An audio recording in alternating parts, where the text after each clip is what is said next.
Ah, Firelink Shrine. That iconic refuge from the cold, dark, and desolate world of Dark Souls.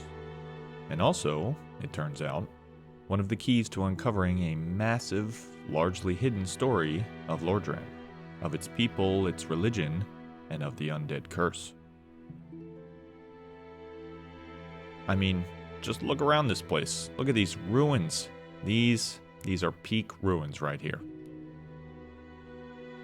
To the rest of you, this may be a place of fond memories, of jolly and not so jolly NPC interactions, of momentary reprieve from the assault of Dark Souls' world. But to a tarnished archaeologist, it's a veritable treasure trove, because hidden within this place, its architecture, its iconography, lies the true story of the Chosen Undead.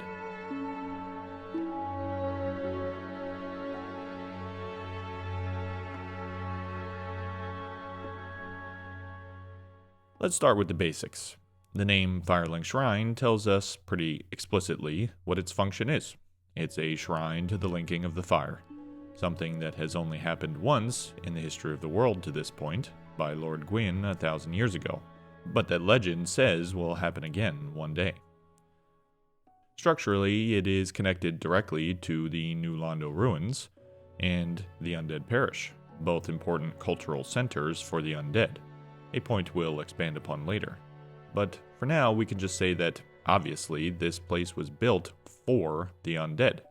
Since the time of its building, unfortunately, it has fallen into disuse, and is now lying in ruins, having long since been abandoned.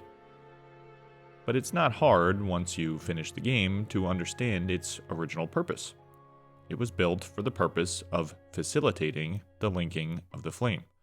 Of course, Frampt is slumbering just below, and indeed our access to the kiln of the first flame goes through Firelink, for most players at least.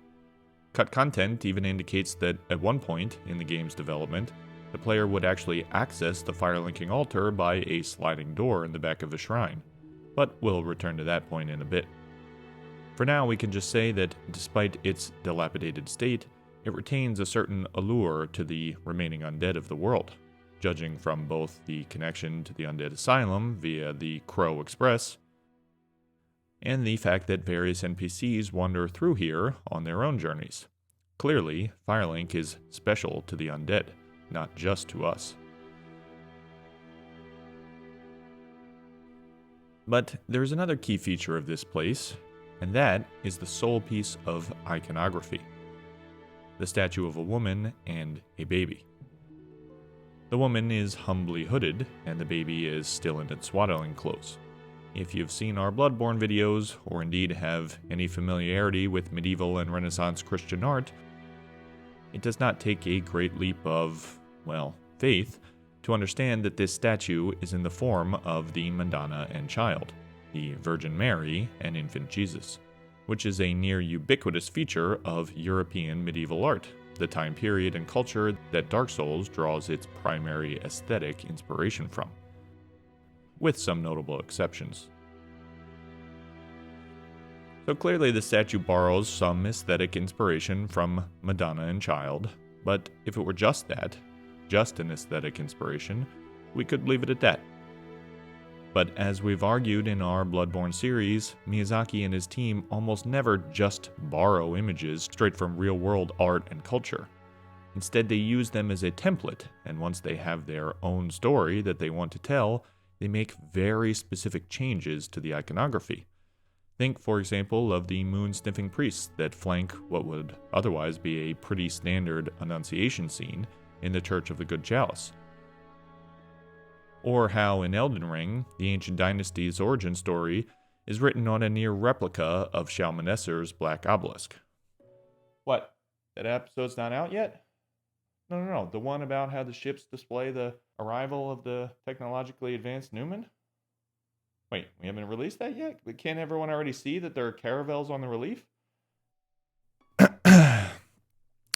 Anyway, the point is, Miyazaki and company tend to borrow aesthetics from the real world, but they always change some core element of it in order to fit the story they want to tell. So, what did they change here? And more importantly, what story are they trying to tell? As we mentioned above, cut content indicates that at one point in the game's development, the player would actually access the fire-linking altar via a sliding door behind this statue. So we can be absolutely certain that they consider this statue to be important to the story of the game. And then, not surprisingly, it's actually a unique asset in the whole game. But as far as we're aware, its meaning has not been deciphered, so let's take a closer look. As we said, it's a mother and child, as we know, clearly both of humble origins, getting a bit of Jesus in a manger and Bethlehem vibes, but pretty standard otherwise so far. And the only meaningful change appears to be that the mother is sitting upon a pedestal of arch tree branches, quite similar to the altar upon which the Lord vessel is eventually placed. It's the sort of cognate to the manger in Bethlehem, indicating that this child has deep roots, if you'll pardon the pun. If the inspiration of Madonna and child is any guide, this simply indicates that this mother gave birth to a special child. But other than that, honestly, there's not much to go on here. Luckily, while this statue is unique, it is not entirely separate from the other statues of undead worship, and when analyzed together, these compose a set which is key to understanding this hidden story. Just up the elevator from Firelink is the Undead Parish, a place, as the name would imply, of undead worship. And in the apse, there is a statue of another mother and infant pair. So let's not overthink this. This mother and child are the object of undead worship. At least they were, until all the undead here went hollow. But the pews remaining in the nave and the altar with the regal Madonna and child statue tell the story all the same. In fact, this exact statue is seen in 3 distinct locations throughout Lordran. One is here in the Undead Parish, another is in the Catacombs, looking over the sarcophagus from which we pillaged the Dark Moon Seance Ring, and finally there is the one just adjacent to the Sunlight Altar. This last one's proximity to the Sunlight Altar, the broken and overgrown idol of the Nameless King, have led many to conclude that this child in the statue is Lord Gwyn's firstborn himself, which would make the woman, his mother, Lord Gwyn's absent wife. The argument goes something like this. The child is holding a Sunlight Straightsword, wielded by Solaire in-game, indisputably associated with the sun, and the woman is wearing a crown, so she must be a queen. So then the child is evidently a Sunlight warrior and a descendant of the queen. These facts, in tandem with the proximity to the icon of the Nameless King, led to the conclusion that the child is, in fact, the Nameless King. But this interpretation has many problems. For one, if this statue's proximity to the Sunlight Altar is significant, how do we explain the other 2 identical statues in locations which have nothing to do with the Nameless King, the Undead Parish and the Catacombs? Second, unlike the infant in the statue, the Nameless King does not actually wield a straight-sword.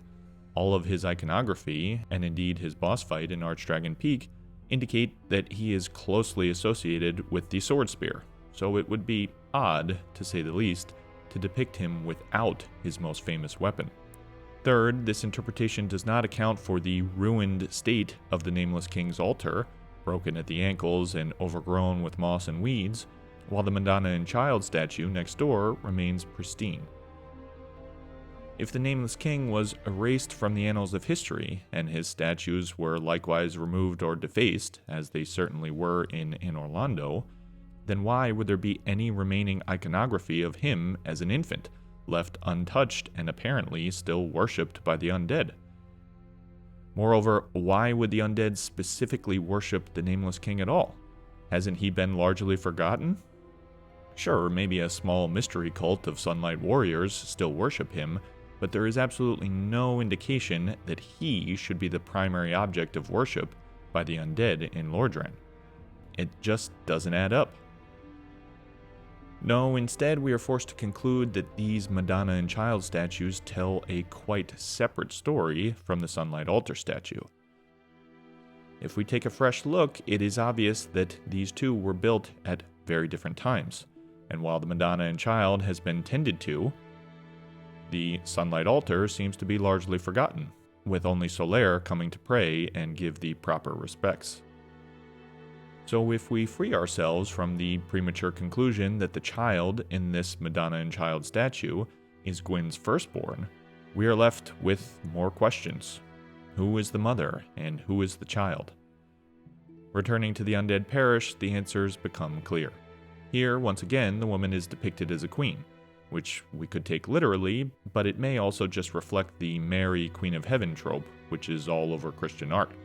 Mary is either depicted as a humble teenage mother, or as the resplendent Queen of Heaven.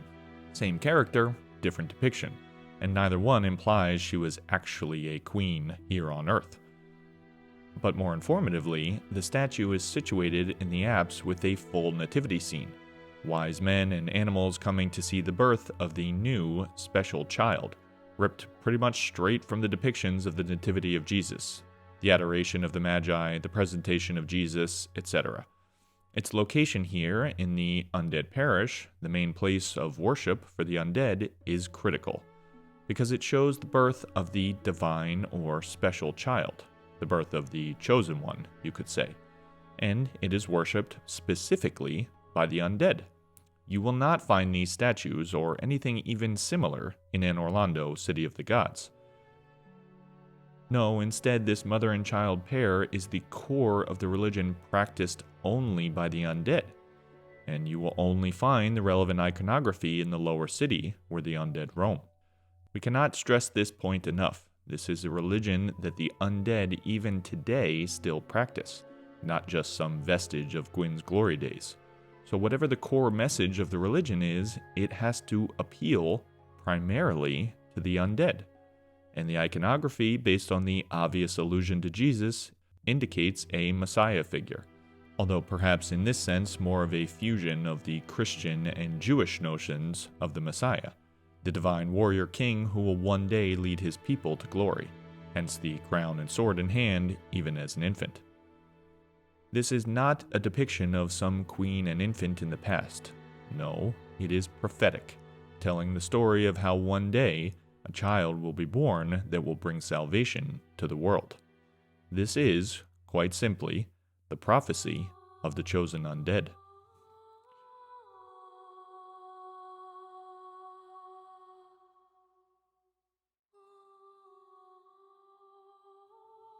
With this interpretation in mind, let's return to the iconography. Now, if these statues depict the arrival of the Chosen Undead, it makes sense why the infant has a sword from Astora. Astora is a place where the legend of the undead prophecy is told and retold, according to both Oscar and Solaire. Solaire even deliberately becomes undead in order to fulfill this prophecy. Such is the motivating power of this story in the land of Astora. Now, it makes sense why, in a prior build of the game, we would have accessed the Firelink altar through the Madonna and Child statue, because, fundamentally, these statues are conveying the mythology of the Chosen Undead, and that mythology culminates with the Chosen Undead linking the fire. And now finally, it makes sense why we only see these statues in the lower city, where the undead live, and they appear to still be worshipped by the undead today. In the towns and communities of the undead, the legend of the Chosen Undead is told and retold, and their religious practice and iconography simply reflects that. Having sufficiently scrutinized these statues, for now at least, let's turn to what we independently know about the prophecy of the Chosen Undead to see what we can learn. Most of it comes from Oscar, a knight of Astora, who tells us, "There is an old saying in my family. Thou who art undead art chosen, and thine exodus from the undead asylum maketh pilgrimage to the land of ancient lords. When thou ringeth the bell of awakening, the fate of the undead thou shalt know." And the narrator, whoever she is, pretty much echoes this verbatim when she says, "Only in the ancient legends it is stated that one day an undead shall be chosen.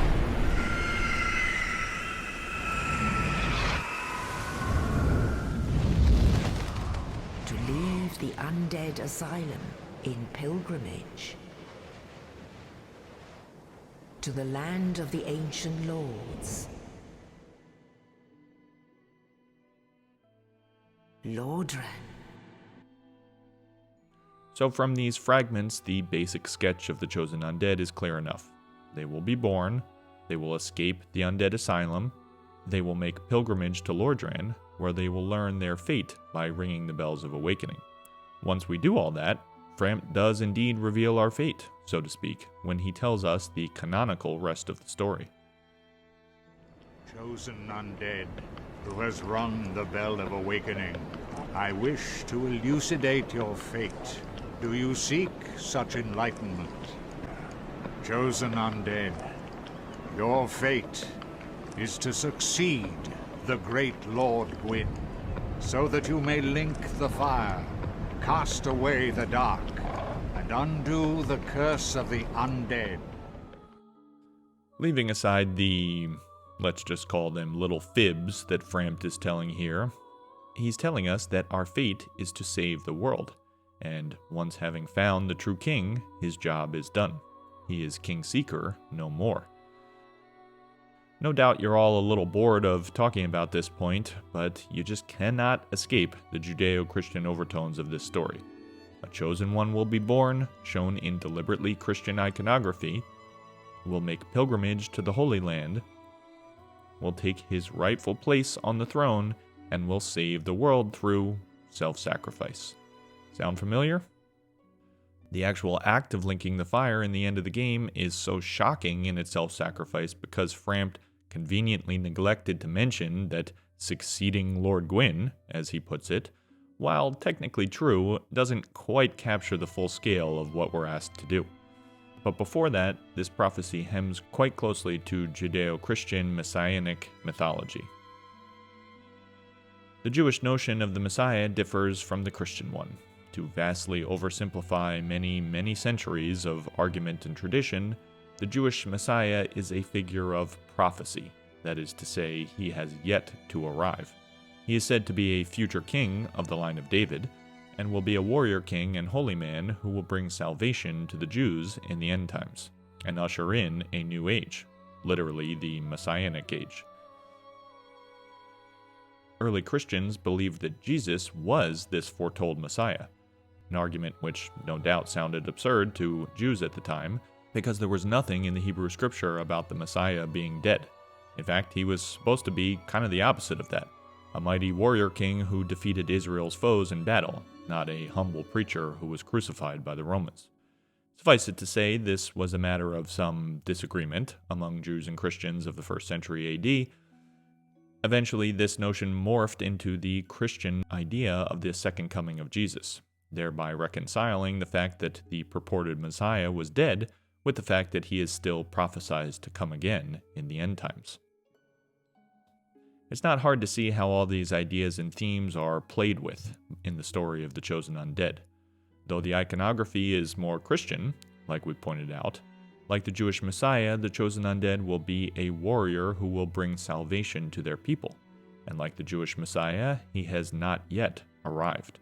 This is prophecy, after all, not history.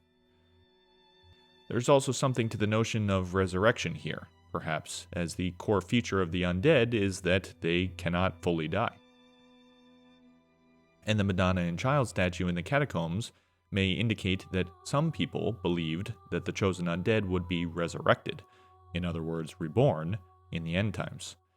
This seems to be a clever way to merge the Judeo-Christian notions of Armageddon, dead rising from the grave and whatnot, with the notion of the undead curse, a resurrective scourge that only occurs as the Age of Fire wanes. In other words, the end times. The Chosen One can only be born in the end times because the Chosen One will be an undead, and the undead curse is a sign of the end times. But soon the flames will fade, and only dark will remain.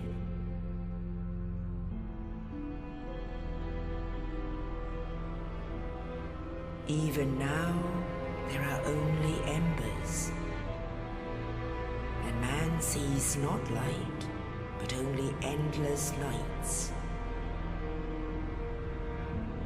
And amongst the living are seen carriers of the accursed dark side.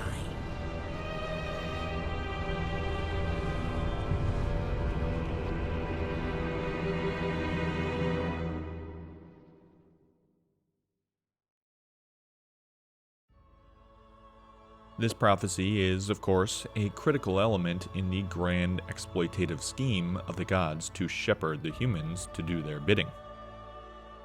Like we keep pointing out, it's no coincidence that the undead prophecy iconography is all over the Undead Burg and Firelink Shrine, but is nowhere to be found in Anne Orlando. This religion, the religion centered around the prophecy of the Chosen Undead, is practiced by the undead, but it serves the purpose of the gods. This is actually a notion that Miyazaki would iterate upon in his next game, Bloodborne. In Yharnam, the religion of the Madonna is practiced only by the common folk, as her iconography is seen throughout Central and Old Yharnam, but it is conspicuously absent from the Cathedral Ward and the upper echelons of the city. The common folk are adherents to this religion of healing blood, a Christian analog, getting them to buy into this whole notion of healing blood. But all the while, the healing church, at least in its current iteration, is primarily interested in experimentation, evolution, and the Great Ones, and their iconography reflects that. There's no Madonna statues in the healing church, only amygdala and varying eldritch horrors. In fact, the one statue of Madonna left behind is from the earliest days of this building, and has been replaced in the research hall with the surgery altar. In Dark Souls, this dichotomy of elite versus folk religion, if you want to call it that, is even starker. In the lower city where the undead live, they preach the gospel of the chosen undead, who will one day bring them salvation. The gods don't just tolerate this worship, they actually facilitate it, because as long as the undead believe this story, they will endeavor to preserve the Age of Fire. In Anne Orlando, however, there is no Madonna iconography, no story of the chosen undead, because, like Yharnam's healing church, the iconography of the upper city reflects the true nature of this worship, that it is primarily a cult of Gwyn and his inner family.